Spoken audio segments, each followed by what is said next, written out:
Vivo X200 Pro akhirnya udah di tangan. NDA udah diangkat dan waktunya kita bahas secara keseluruhan. Unboxing dan tes kamera udah kita lakukan di tangan profesional, hasilnya juga udah menawan. Tapi ngomongin flagship nggak melulu soal kamera kan? Semua komponen harus yang paling depan. Dan setelah masuk Indonesia, bisakah dia jadi raja flagship beneran? Atau cuma unggul di kameranya aja tanpa keistimewaan? Ya udah, nggak usah melawan. Selamat menonton dokter yang viral karena tamparan.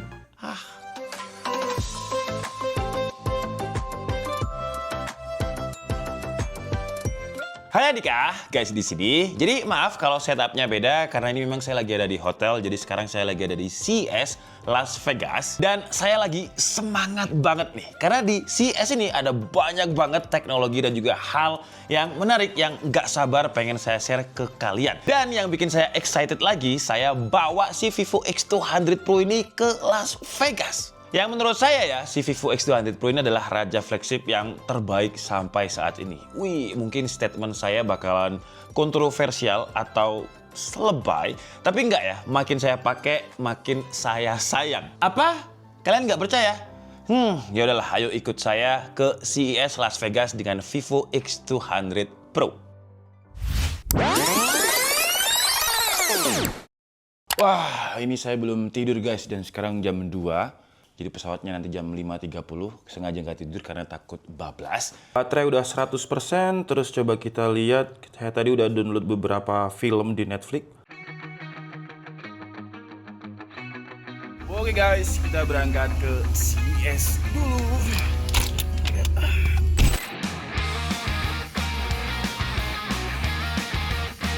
Oke guys, jadi kita udah sampai bandara. Ini tadi Rodi nyetir cuma setengah jam, kenceng banget, dan sekarang jam setengah 4. Baterai update tadi tinggal 97%, jadi sekitar 3% buat video-videoin. Saya tadi sempat videoin ketika berjalan tadi pakai 4K 120 fps. Hasilnya gokil. Di Bandara Soekarno-Hatta ini saya coba foto di berbagai lensanya dan hasilnya masih super cakep sih. Juara lah hasilnya. Indoor dengan lampu remang-remang karena masih pagi. Hasilnya tetap mantap, detailnya masih cakep. Lensa telenya ini emang bikin lagi foto-foto jadi lebih menyenangkan. Tapi kalau kalian puas sampai hasilnya di situ, tunggu dulu karena di Vegas nanti hasil fotonya bakalan lebih juara lagi. Jadi total penerbangannya itu sekitar 20 jam dan untuk video kali ini hampir semua footage ya, entah itu video atau foto, ya saya pakainya si Vivo X200 Pro ini.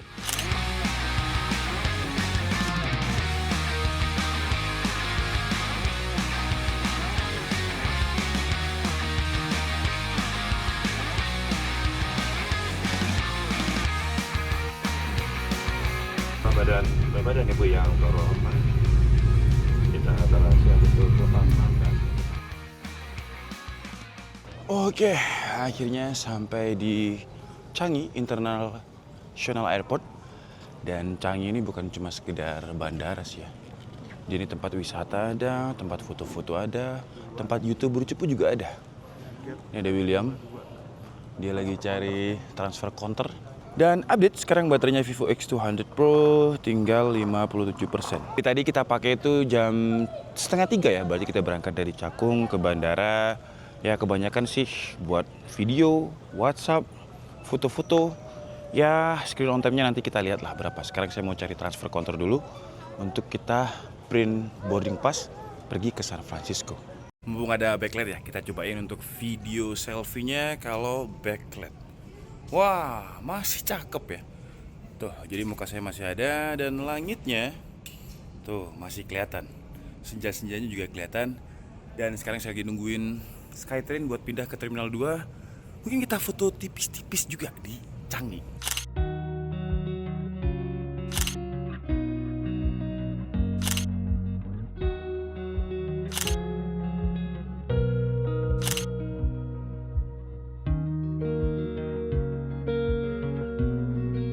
Pas di Skytrain ini saya juga coba ambil foto dari Skytrain yang geraknya Skytrain ya lumayan kenceng. Foto tipis-tipis Singapura. Hasilnya mind blow juga dengan objek mobil bergerak, saya pun juga bergerak, tapi hasil fotonya tetap tajam. Kayak susah misfokus gitu pakai si Vivo X200 Pro ini. Jadi foto itu kayak lebih menyenangkan aja.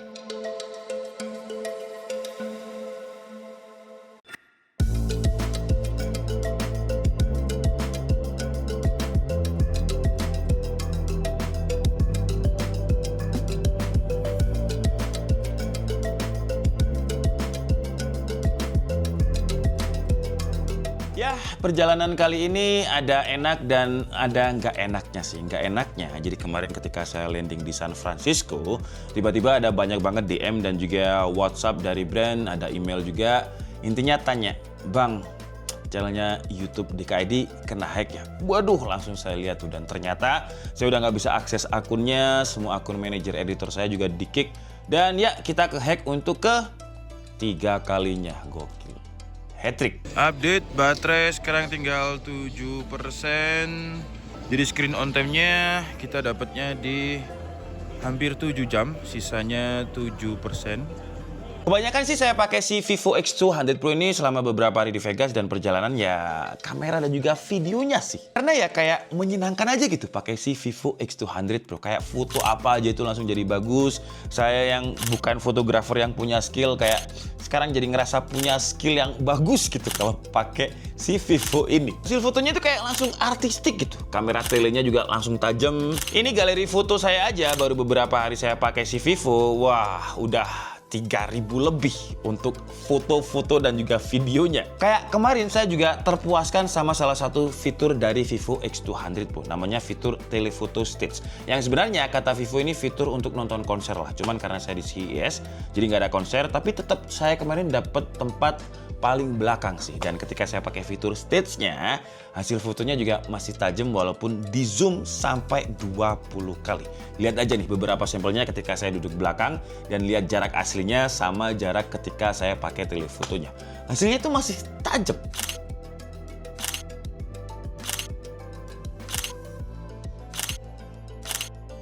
Kenapa hasil fotonya bisa kayak gini? Karena ya Vivo Seri X itu menurut saya nggak pernah mengecewakan. Saya juga termasuk salah satu fansnya Vivo Seri X80 juga saya pakai dulu, X100 juga saya pakai, sekarang X200. Apalagi di seri X200 ini di-upgrade di lensa periskopnya. Jadi 200 megapiksel dengan sensor 1,14 inch XP9 sensor. Ini termasuk lensa periskop yang sensornya paling gede. Nggak cuma itu aja, lensanya ini juga udah tersertifikasi sama Zeiss APO. Terus ada coating dari Zeiss juga dan hasilnya buat tele, foto-foto itu jadi menyenangkan aja. Jujur, sebenarnya saya itu suka lensa ultrawide karena saya suka efek distorsi gitu.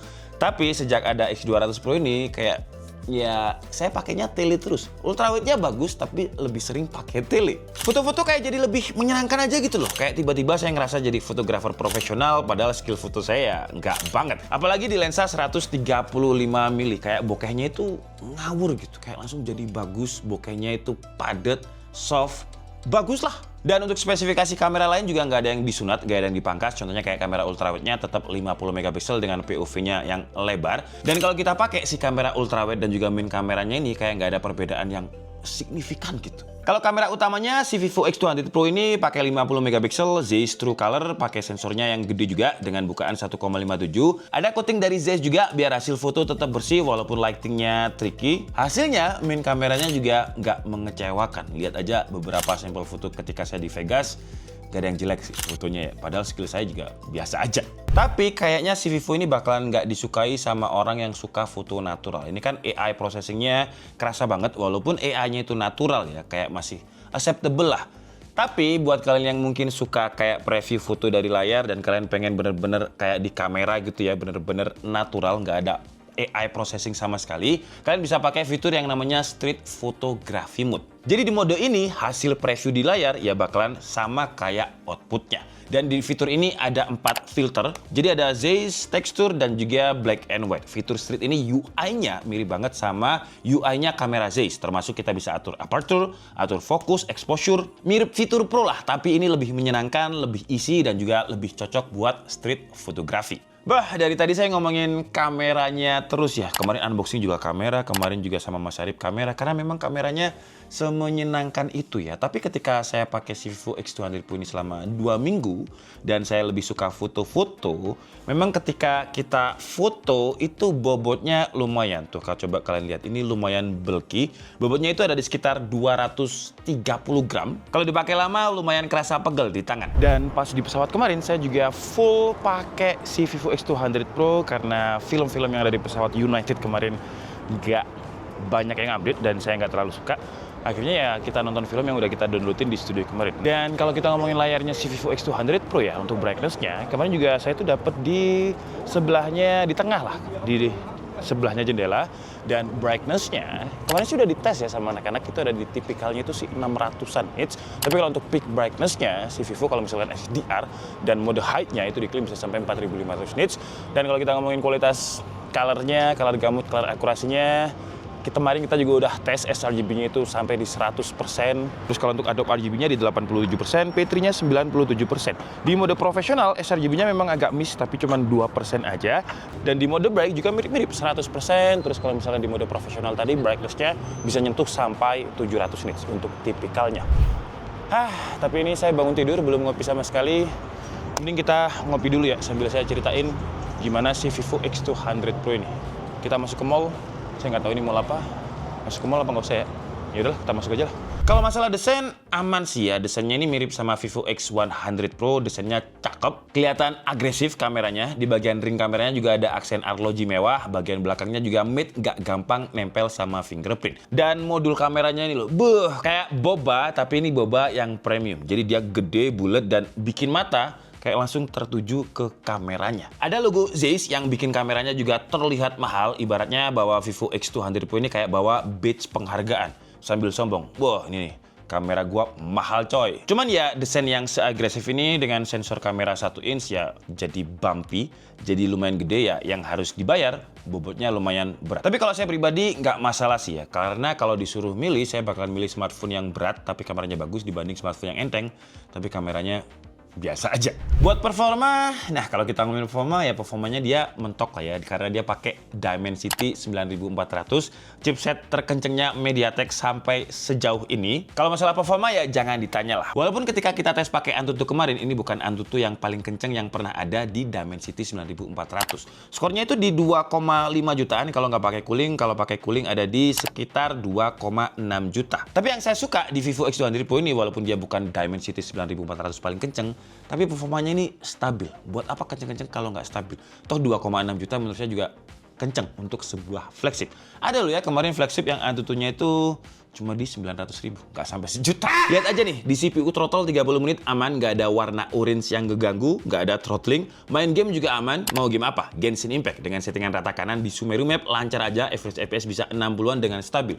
Turun-turun cuma di 55 FPS. Mobile Legends sayangnya belum kenalan sama developernya ya, karena settingan 120 FPS-nya belum muncul, mentok di 60 FPS. Dan di frame rate ultra ini sebenarnya nggak masalah. Kalau kita lihat chartnya, kalau bisa ke atas lagi nih. Kalau kebuka settingan 120 FPS pasti bisa nyentuh 120 FPS. PUBG yang udah dapat settingan 120 FPS dan ya aman. Average FPS dia bisa dapat 118, dropnya cuma di 114 FPS dengan settingan rata kanan. Car X-Street game open world yang berat, kalau pasin mobilnya sendirian dia stabil di 60 FPS, tapi kalau ketambahan scene dengan frame padat kayak tabrakan dan banyak mobil lain dia turun sih. Turunnya juga masih di batas aman dengan 39 FPS. Terus gimana untuk suhunya? Nah, kalau suhu CPU throttle-nya 30 menit tadi aman, apalagi suhu permukaannya. Ketika kita coba main game Genshin Impact selama 30 menit lebih, suhu temperatur permukaannya itu bagian depan cuma di 41,5 derajat Celcius, bagian belakang di 40,3 derajat Celcius.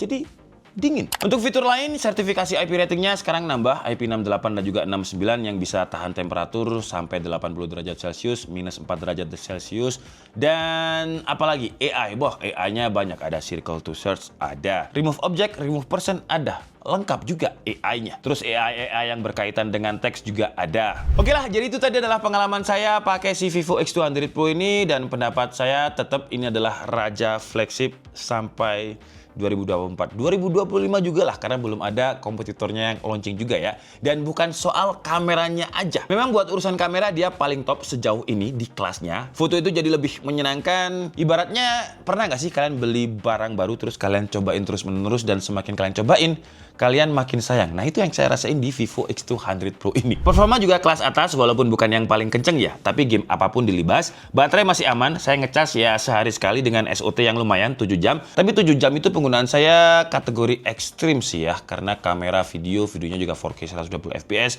gamingnya juga Genshin Impact, jadi lumayan ekstrim. Layar selama saya pakai nggak ada komplain, nggak pernah sekalipun saya nggak kelihatan pas outdoor. Warnanya juga pas di mata saya, bahkan ketika saya ngedit video ini, yang kalian tonton ini saya edit juga juga rakatnya itu di Vivo X200 Pro. Kekurangannya paling ya itu tadi, bobot ya, karena sensornya ini 1 inch, sensornya gede banget, jadi kameranya jadi lebih tebal, distribusi beratnya juga kalau dipakai untuk tele-telean gini kadang kerasa agak kram, bobotnya lumayan 230 gram. Terus untuk Vantage OS-nya ini sebenarnya bagus, tapi sayangnya masih ada sedikit beberapa bloatware. Buat kamera depan kalau di LED masih oke, tapi kalau udah low LED apalagi dipakai jalan masih agak ada shaky-nya. Tapi mungkin itu sih yang bisa saya sampaikan dari Vivo X200 Pro ini. Jadi ini 3 series ya, kemarin unboxing, fotografer profesional, sekarang review. Nanti di next video kita bikin juga kayak tips-tipsnya pakai Vivo X200 Pro lah, termasuk AI, performa, dan juga kameranya. Atau mungkin kalau kalian masih ngerasa kurang, tulis aja di kolom komentar. Dan harganya saya belum tahu berapa, tapi kemarin saya sempat lihat harganya di Vivo Official tuh di 17 jutaan. Dan kalau memang beneran 17 jutaan dengan fitur kamera dan juga video sebagus ini, menurut saya sih 17 juta lebih dari worth it. Saya Dika Setia Budi and see you on the next video. Bye-bye.